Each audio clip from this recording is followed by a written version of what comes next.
The Obligation to be Happy by Linda Piston. It is more onerous than the rights of beauty or housework, harder than love. But you expect it of me casually, the way you expect the sun to come up, not in spite of rain or clouds, but because of them.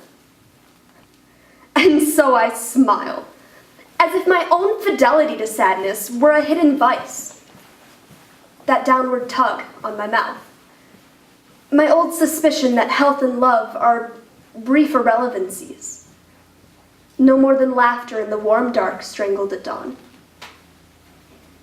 Happiness. I try to hoist it on my narrow shoulders again. A knapsack heavy with gold coins.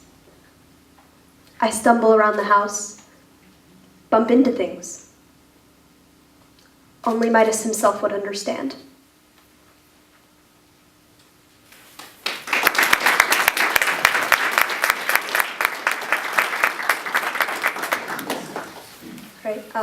My second poem will be Larkinesque by Michael Ryan.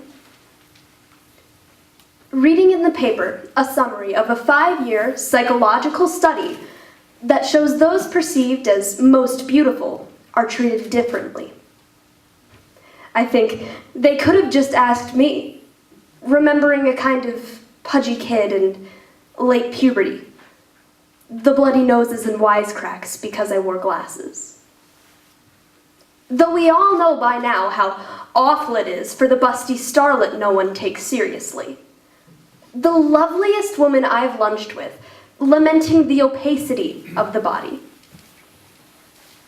They can never trust a man's interest, even when he seems not just out for sex. Eyes focus on me above rim of wine glass. And who would want to live like this? And what does beauty do to a man? Don Juan, Casanova, Lord Byron. Those fiery eyes and steel jawlines confront a furnace of self-loathing. All those breathless women rushing to him while hubby's at the office or ball game, primed to be consumed by his beauty while he stands next to it, watching. So maybe the looks we're dealt are best. It's only common sense that happiness depends on some bearable deprivation or defect. And who knows what conflicts great beauty could have caused? What cruelties one might have suffered from those now friends? What unmanageable possibilities smiling at every small turn? So if I get up to draw a tumbler of ordinary tap water and think, what if this were nectar, dripping from delicious burning fingers?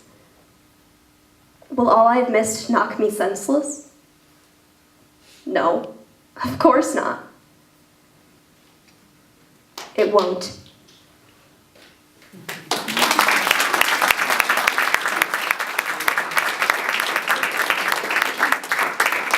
And then my final poem is The New Colossus by Emma Lazarus.